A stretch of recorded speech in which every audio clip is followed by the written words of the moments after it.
Pensamentos invasivos e intrusivos. Já passou por isso? É sobre esse assunto que vamos abordar nesse quadro.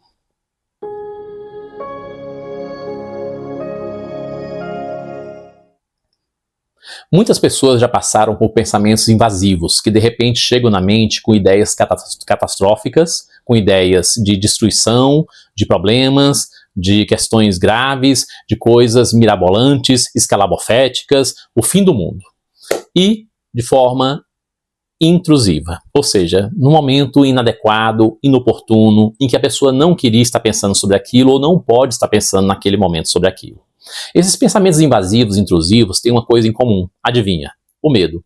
O medo é a causa de todas as ansiedades, que faz com que a pessoa manifeste sintomas de ansiedade e até passe mal, com esses pensamentos invasivos, intrusivos. Em alguns casos a pessoa chega a ter dificuldade de dormir à noite. E é nessa hora que a pessoa começa a entrar num círculo, em que ela não dorme à noite por pensamentos invasivos, intrusivos que teve durante o dia, e também durante o dia está acabada, com o corpo cansado, a mente cansada, depauperado ambos, ela então começa a ter mais pensamentos invasivos, mais pensamentos intrusivos, e então manifesta-se ansiedades cada vez maiores. A questão é que a pessoa acaba, muitas vezes, procurando algum remédio, geralmente um tarja preta, ou um psicotrópico, né? E a pessoa ali toma, e ela tem uma noite de sono boa, dorme bem, se sente bem, acorda no outro dia um pouco melhor, ou na verdade nem dorme, ela apaga. E por isso o cérebro dela não descansa, não repousa, não tem um sono revigorador e de qualidade. Mas ela acha que dormiu bem, porque tem um tempão que ela vem sem dormir, ou dormindo 1 hora por noite, 1 hora e meia hora, coisa do tipo assim. E desse modo a pessoa acha que se a vida continuar assim, vai cada vez piorar. Ela vai adoecer, não vai conseguir dormir, não vai ter produtividade, vai perder o emprego. Percebeu? Os pensamentos catastróficos, os pensamentos invasivos, os pensamentos intrusivos que vão chegando na vida dela durante inclusive o período de expediente e de produtividade. Pois é, esse ciclo vai se alimentando, vai se retroalimentando e vai acontecendo dia após dia, chegando a um ponto em que isso vai gerar um pico de ansiedade, que é o que chamamos de pânico. E então esses 3 elementos estão muito presentes na vida das pessoas, como essa tríade da ansiedade, que é chamada de transtornos da ansiedade generalizada, que compõe inclusive outros quadros que a gente cita depois. Nesse sentido, então, a pessoa começa com pensamentos invasivos, intrusivos, que fazem com que são frutos do medo, que geram ansiedade, gera insônia, depois na sequência picos de pânico. E é essa hora em que a pessoa precisa de ajuda.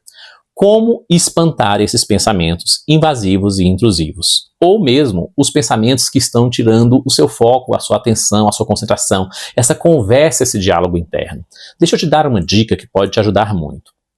Imagine que você me convide para sair com você, para a gente poder almoçar, ir para um happy hour. E na primeira vez que a gente está lá, eu não converso com você. Você conversa comigo, você fala um monte de coisa, você explica um monte de coisa, você diz um monte de coisa, você interage comigo, você converse, mas fica um monólogo, eu não converso com você. Você me convida a segunda vez para um happy hour e de novo você conversa comigo e eu não digo nada. E a terceira vez, então, você me convida novamente para a gente sair, para a gente comemorar, celebrar e tal, comer alguma coisa, ir para algum lugar, e você conversa comigo e eu novamente não digo nada. O que é que você vai fazer? Você vai parar de conversar comigo.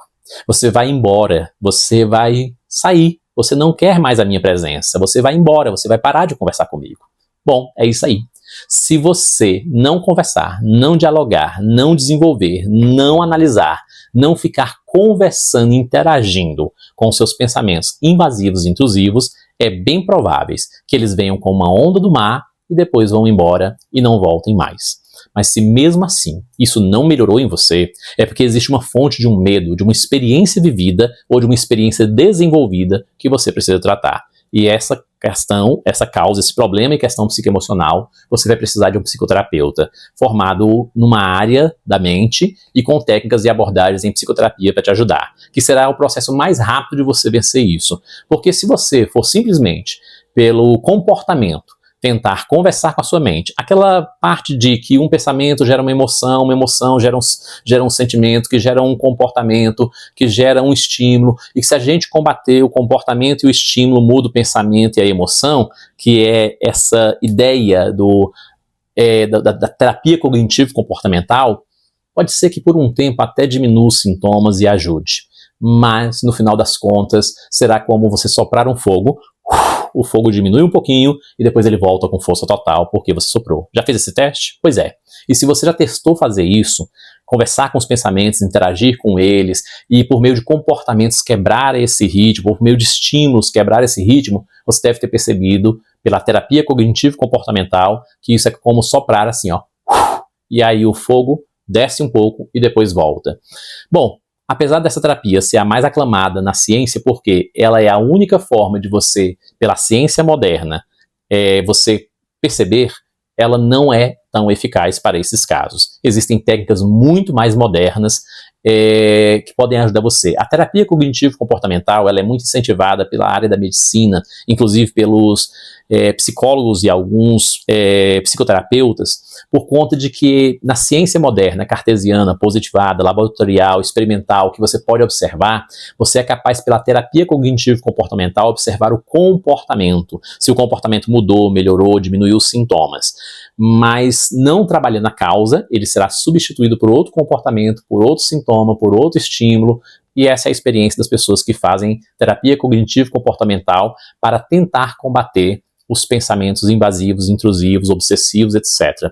Elas sentem que, à medida que elas vão dialogando e questionando esses pensamentos, ou mudando os comportamentos, ou mudando os estímulos, elas não alcançam as emoções. E então os pensamentos, eles vão, quanto mais elas questionam, mais o pensamento dialoga com ela e aumenta. Quanto mais elas conversam com o pensamento, mais o pensamento conversa com ela. Quanto mais elas interagem com o pensamento, mais o pensamento interage com ela. Quanto mais elas vão tentando quebrar os comportamentos e estímulos, mais isso faz reviver os pensamentos e vai piorando o quadro. Algumas pessoas relatam melhoras muito temporárias e depois são substituídas por outros sintomas da ansiedade.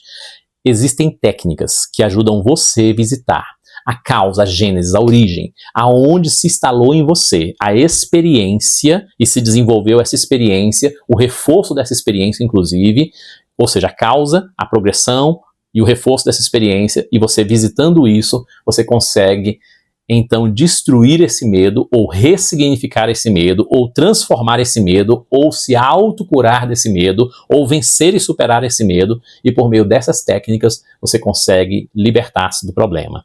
Entre elas tem muitas técnicas, seriam várias para eu dizer aqui, e eu não vou poder dizer para você quais são, porque cada caso é um caso, cada pessoa é um caso, e é preciso que cada pessoa use uma técnica diferente para ter sucesso. Agora, essa é a experiência que eu estou transmitindo para você, e se você precisa de ajuda, então tente primeiro a técnica de não conversar, não dialogar, não questionar, porque se você questionar, ele vai trazer novas questões e vai ficar um porquê infinito, porque o porquê é infinito. Por quê? Por quê? Por quê? Por quê? E se você tentar fazer esses questionamentos, não vai dar certo. Então, não dialogue, não converse, não questione e não fique elaborando e desenvolvendo esses pensamentos, porque eles vão permanecer na sua mente. Tente mantê-la sua mente em silêncio. Tente receber esses pensamentos e ouvi-los, percebê-los como uma onda do mar que vem e que vai embora, sem desenvolver, sem conversar, sem dialogar. Se você não conseguir sucesso assim, mesmo assim, então procure um profissional que vai ajudar você com técnicas a descobrir a causa, a fonte desses medos que alimentam esses pensamentos invasivos e intrusivos, e então você terá um sucesso muito mais rápido nesse processo de tratamento. Te encontro, até já, um abraço.